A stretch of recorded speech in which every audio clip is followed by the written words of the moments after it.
La regione siciliana si farà carico delle spese sostenute dai pazienti sull'acquisto di cannabis.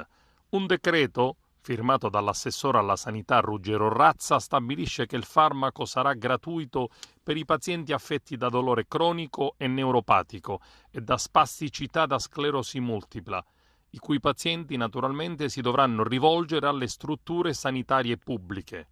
La prescrizione del medico sul farmaco dovrà essere fatta esclusivamente sulla base di un piano terapeutico della durata massima di 6 mesi, rinnovabile. Non tutti i medici potranno prescrivere la cannabis, ma soltanto i medici dipendenti delle aziende sanitarie pubbliche e regionali, specialisti in anestesia e rianimazione, neurologia e dei centri di terapia del dolore. Un grande passo avanti è stato fatto, afferma il Comitato Pazienti Cannabis Medica, anche se non siamo pienamente soddisfatti perché molte patologie sono rimaste fuori e c'è ancora parecchio da lavorare per aver garantito il diritto di cura per tutti.